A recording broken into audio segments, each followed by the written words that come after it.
Our next participant is Abhigyan Shukla from class 8। Abhigyan के बारे में मैं बता दें, ओरेटर हैं, बहुत अच्छी स्पीच देते हैं और आज भी मुझे उम्मीद है कि बहुत अच्छे से अपनी बातों को रखेंगे। अभिज्ञान। कोई अरमान रखता हूँ ना कोई फरमान करता हूँ, ना कोई अरमान रखता हूँ ना कोई फरमान करता हूँ। तहजीब से सुनो तो सुनने वालों का दिलो जान से सम्मान करता हूँ। तहजीब से सुनो तो सुनने वालों का दिलो जान से सम्मान करता हूँ। सरलता, सज्जनता और विद्युत्ता की प्रतिमूर्ति माननीय निदेशक महोदय, आदरणीय प्रधानाचार्य महोदय, सम्मानीय शिक्षकगण और मेरे प्यारे सहपाठियों, मैं आप सभी को सत सत नमन करता हूँ। मैं अभिज्ञान शुक्ला पारस चिल्ड्रन एकेडमी में पढ़ने वाला कक्षा 8वीं का छात्र हूँ। आज मैं आप लोगों के समक्ष महात्मा गांधी के बारे में कुछ मंतव्य रखना चाहता हूँ। उससे पहले आप लोगों के लिए 4 पंक्तियाँ समर्पित करता हूँ। तुमको मिल सकता है मुझसे बेहतर, मुझको मिल सकता है तुमसे बेहतर। तुमको मिल सकता है मुझसे बेहतर, मुझको मिल सकता है तुमसे बेहतर। अगर हम और तुम मिल जाएं तो और इससे कुछ नहीं हो सकता है बेहतर, और इससे कुछ नहीं हो सकता है बेहतर। आप सभी को महात्मा गांधी जयंती की हार्दिक शुभकामनाएं। जैसा कि हम सभी लोग जानते हैं, आज 2 अक्टूबर है और हम लोग यहाँ पर गांधी जयंती मनाने के लिए उपस्थित हुए हैं। तो दोस्तों, मैं आप लोगों को बता दूं, आज गांधी जयंती भी है और साथ में लाल बहादुर शास्त्री का भी जन्म हुआ था। लाल बहादुर शास्त्री हमारे देश के दूसरे प्रधानमंत्री थे और वह बहुत ईमानदार व्यक्ति भी थे।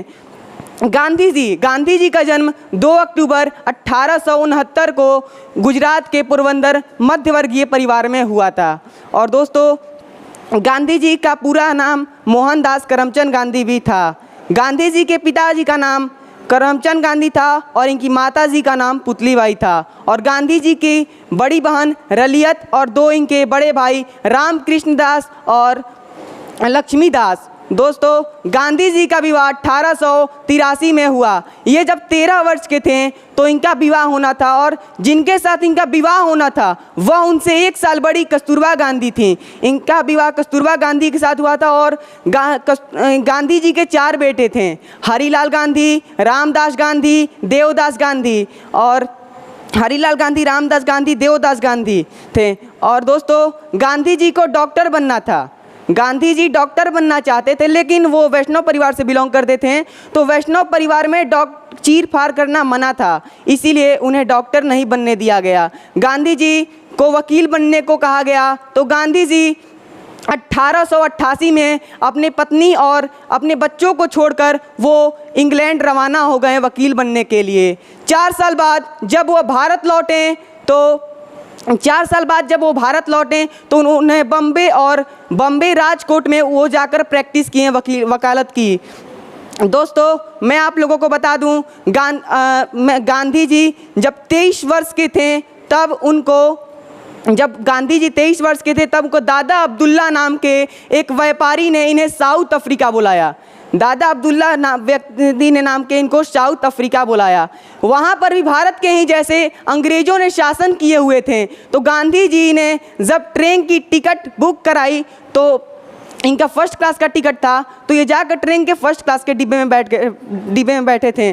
तो दोस्तों, जब अंग्रेज़ों ने इनको देखा कि ये गांधी जैसा काला व्यक्ति फर्स्ट क्लास के सीट पर बैठा है, तो उनको चिल्ला कर बोला, चल उठ।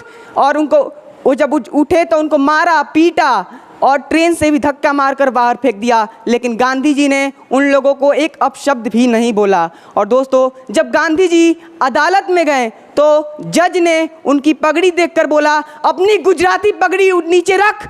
तो गांधी जी ने अपनी पगड़ी भी नीचे उतारी। वहाँ पर भी उनको लज्जित होना पड़ा, पर उन्होंने एक अपशब्द भी नहीं बोला जज को। दोस्तों, मैं आप लोगों को बता दूं, गांधी जी को महात्मा की उपाधि रविंद्रनाथ टैगोर ने दिया था और राष्ट्रपिता की उपाधि सुभाष चंद्र बोस ने दिया था। Subhash Chandra Bose Singapore railway station से गांधी जी को एक खत भेजे थे। तो उस खत में उन्होंने लिखा था, गांधी को राष्ट्रपिता यानी देश के पिता कहकर संबोधित किया था। तो इस बात पर सरकार ने भी इस नाम को मान्यता दे दिया। इस प्रकार उनका नाम राष्ट्रपिता भी वो कहलाने लगे सुभाष चंद्र बोस के द्वारा। और दोस्तों, गांधी जी ने बहुत सारे आंदोलन किए हैं। गांधी जी का सबसे पहला भारत में आंदोलन था चंपारण सत्याग्रह आंदोलन। ये जब भारत में जब ये आए थे चंपारण में 1917 में आए थे। चंपारण जिले में बिहार में है।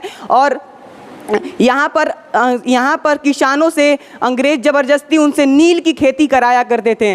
नील की खेती आपको पता है, नील अगर एक बार उपज जाए खेत में तो वो खेत बंजर हो जाता है, उस पर अन्य फसल नहीं उपज पाएगा, उनको खाद्य पदार्थ नहीं उपजाने देते थे। तो गांधी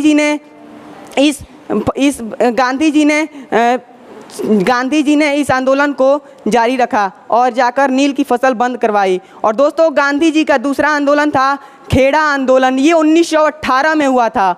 और गांधी जी ने बहुत सारे आंदोलन भी किए हैं। डांडी मार्च आंदोलन, आपको पता है जब अंग्रेज़ों ने नमक का टैक्स 2400% बढ़ा दिया था, तो गांधी जी अंग्रेज़ों के पास जाकर उनसे बोले कि यार तुम 24% बढ़ाओ, 24% क्यों बढ़ाओ, क्योंकि नमक तो प्राकृतिक देता है। तो अंग्रेज़ ने उनका एक भी बात नहीं सुना। गांधी जी ने 79 वॉलंटियर्स को लिया और उनसे पूछा, तुम्हें देखो अंग्रेज मारेंगे, पीटेंगे, ये भी नहीं पता है कि तुम घर आ पाओगे या फिर नहीं आ पाओगे, लेकिन सबने बोला हम मरने के लिए तैयार हैं, हम मरने के लिए तैयार हैं।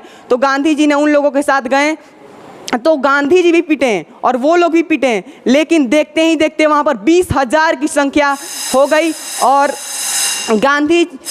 वो लोग बोल रहे थे हमको भी मारो, हमको भी मारो।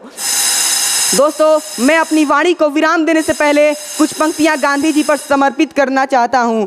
मैं गांधी हूं लेकिन सत्ता का भूखा नहीं, मैं गांधी हूं लेकिन सत्ता का भूखा नहीं, मैं देश का वफादार हूं परंतु मुझे मंजूर नहीं। चाहो जो कहना है कह लो, मैंने कहकर नहीं करके दिखाया है। आज जो स्वतंत्र भूमि मिली है तुम्हें, कईयों ने इसे जान देकर छुड़ाया है, कईयों ने इसे जान देकर छुड़ाया है। आसान है गलतियां निकालना, तकलीफों के लिए दोष दे जाना, आसान है गलतियां निकालना, तकलीफों के लिए दोष दे जाना। मैंने तुम्हें स्वतंत्र भारत दिया था, तुम स्वच्छ भारत तो देकर दिखाओ, तुम स्वच्छ भारत तो देकर दिखाओ। अंग्रेजों, तुम स्वच्छ भारत तो देकर दिखाओ। खून से खेलेंगे होली, खून से खेलेंगे होली जब वतन मुश्किल में हो, खून से खेलेंगे होली जब वतन मुश्किल में हो। सरफरोशी की तमन्ना अब हमारे दिल में है, देखना कि जोर कितना बाजुए का तिल में है। वक्त आने दे बता देंगे आसमां, वक्त आने दे बता देंगे आसमां। अभी से हम क्या बताएं कि क्या हमारे दिल में है। धन्यवाद।